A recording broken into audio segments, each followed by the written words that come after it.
Hello everyone, welcome back to my channel Anu Telugu diaries. So నిన్నైతే మా cherry స్కూల్లో graduation ceremony అయిపోయేసరికి almost 8:15 అయినట్టుంది. ఆ తర్వాత ఇమీడియట్గా వెంటనే ఇంకొక ఫంక్షన్ అటెండ్ చేయడానికి వెళ్ళామన్నమాట. సో అక్కడి నుంచి మళ్ళీ ఇంటికి వచ్చేసరికి ఆల్మోస్ట్ 12:15 అయిపోయింది.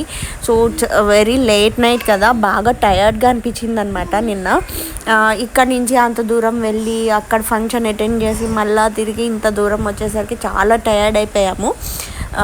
అయితే ఇంకా వ్లాగ్ అనేది చాలా లేట్గా స్టార్ట్ చేశాను అనమాట. అందులోకి వాళ్ళ సండే ఒకటి కదా, సో కొంచెం ప్రశాంతంగా స్లోగా చేసుకుందాం అన్నట్టు స్టార్ట్ చేశాను. సో ఇంకేంటంటే ఉగాది కూడా వస్తుంది కదా, సో ఉగాదికి ఇంకా మళ్ళీ బూజులు అన్నీ దులుపుకుని ఇల్లు అదంతా సర్దుకొని ఇది చేసుకోవాలి కాబట్టి కొంచెం ఆ వర్క్స్ కూడా ఉన్నాయన్నమాట. అవి కూడా స్టార్ట్ చేయాలి. అయితే జనరల్గా ఏంటంటే ఎవ్రీ 15 డేస్కి ఒకసారి బూజులు అయితే దులిపేస్తూ ఉంటాను కంప్లీట్గాను. కానీ ఉగాది వస్తుంది కదా, ఇంకొంచెం డీప్ క్లీనింగ్ లాగా చేసుకుందాము.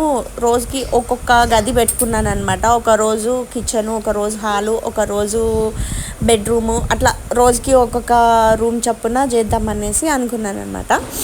అయితే ఇంకా లంచ్లోకి వచ్చేసి ఎగ్ పులావ్ లాగా చేద్దాము, సింపుల్గా తొందరగా అయిపోతుంది. కొంచెం ఘాటుగా తినాలనిపిస్తుంది, కానీ మరీ స్పైసీగా చేస్తే పిల్లలు తినరేమో అన్న భయం ఒకటి అనమాట. అందుకోసం అనేసి కొంచెం సింపుల్గా మసాలాలు అవి తక్కువ వేసి నీట్గా చేసేద్దాము ఎగ్ పులావ్. తొందరగా 1 pot డిష్ లాగా అయిపోతుంది కదా, ఫాస్ట్గా కూడా అయిపోతుంది అనేసి స్టార్ట్ చేశాను అనమాట. దీనికి ఏంటంటే మనకి బాయిల్డ్ ఎగ్స్ కావాలి, తర్వాత కొత్తిమీర, పుదీనా, ఆనియన్, వెజిటబుల్స్ ఇంకా మన చాయిస్ అనమాట. మనకి ఏం నచ్చితే అవి వేసుకోవచ్చు. నాకైతే ఇంట్లో అవైలబుల్గా పొటాటోస్ ఉన్నాయి, తర్వాత బఠానీ ఉన్నాయి అనమాట, పచ్చి బఠానీలు. సో అవి వేసి చేస్తున్నాను నేనైతే. తర్వాత ఏంటంటే ఇందులోకి మసాలాలు అయితే చాలా తక్కువ వేసానండి. అసలు డ్రై మసాలాలు కూడా ఏం వేసానంటే కొంచెం షాజీరా, 2 ఇలాచీ, ఒక 3 లవంగాలు, ఒక బే లీఫ్ అనమాట. అంతే, అంతకు మించి ఎక్కువ వేయలేదు. ఎందుకంటే మరీ ఘాటు ఎక్కువైపోతే కనుక పిల్లలు తినలేరు కదా, ఎందుకులే అని చెప్పేసి అంతే వేసానండి మసాలా అయితే. ఇంక మళ్ళీ మసాలా పౌడరు అది అసలు ఏమీ యాడ్ చేయలేదు. కానీ ఏంటంటే ధనియాలు, జీలకర్ర పొడి మాత్రం వేసుకున్నాను అనమాట. ఇది చాలా సింపుల్గా అయిపోతుంది. ఇందులో మనకి నచ్చిన వెజిటబుల్స్ అన్నీ కూడా వేసుకోవచ్చు. సింపుల్గా ఏంటంటే ఇంకా వెజిటబుల్ పులావ్ లాగా అయిపోతుంది అనమాట. చాలా ఫాస్ట్గా కూడా అయిపోతుంది. టైం లేదు బట్ పులావ్ లాంటిది ఏదైనా తినాలి అనుకున్నప్పుడు మాత్రం ఇది ప్రిఫర్ చేసుకోవచ్చు అనమాట. సో ఇక్కడ మసాలాలన్నీ ఫ్రై చేసుకోవాలి. ఇలా ఫ్రై అవుతున్న మసాలాల్లోకి ఆనియన్స్ యాడ్ చేసుకోవాలన్నమాట.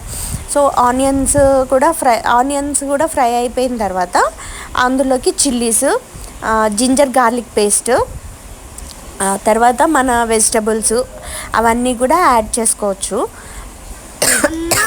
అవన్నీ యాడ్ చేసుకుని నీట్గా ఫ్రై చేసుకోవాలన్నమాట. అందులోకే కొంచెం సాల్టు, ధనియాలు, జీలకర్ర పొడి, కొత్తిమీర, పుదీనా, అంతే. ఇంక నేను చెప్పిన ఐటమ్స్ అన్నీ ఒకదాని తర్వాత ఒకటి యాడ్ చేసుకుంటూ ఉండాలి, అంతే.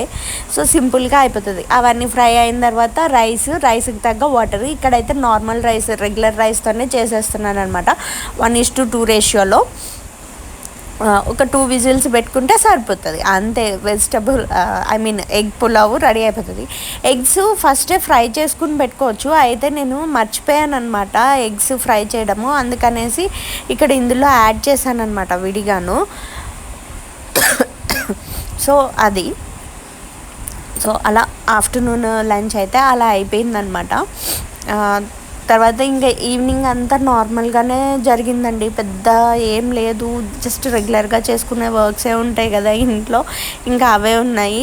అందుకనే ఇంకా ఈవినింగ్ వ్లాగ్ అది ఏమీ యాడ్ చేయలేదన్నమాట ఇందులోనూ.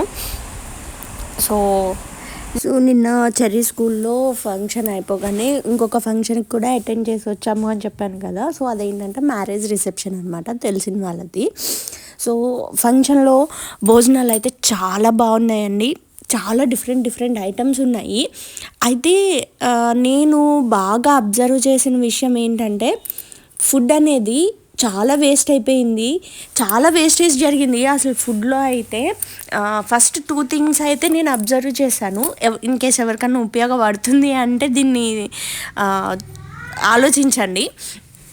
ఏంటంటే ఫస్ట్ థింగ్ ఏంటంటే వాళ్ళు బయట రెస్టారెంట్లో క్యాటరింగ్ ఇచ్చారనమాట. సో ఫంక్షన్ హాల్కి తీసుకొచ్చి వాళ్ళే సర్వ్ చేసేలాగా, అది క్యాటరింగ్ ఇచ్చేస్తారు కదా, అట్లా ఇచ్చారు.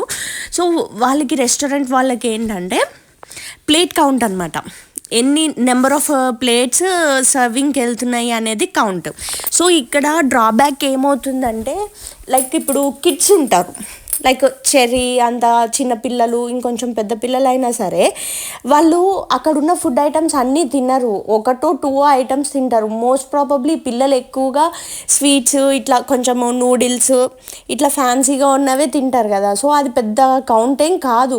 బట్ వాళ్ళకి ఏంటంటే వాళ్ళు సెపరేట్గా ఒక ప్లేట్ తీసుకునేసరికి ఆ ప్లేట్ వచ్చేసి 450 రూపీస్ ఎంతో పడుతుంది, ఆల్మోస్ట్ 500 అన్న పడింది అనుకోండి, ఫర్ ఎగ్జాంపుల్ చెప్తున్నాను నేను. సో 450 రూపీస్ అనుకున్నామంటే, సో చెర్రీ తిన్న ప్లేట్లో వాడు తినేదో 30 రూపీస్ ఐటమే ఏమో తింటాడు అంతే.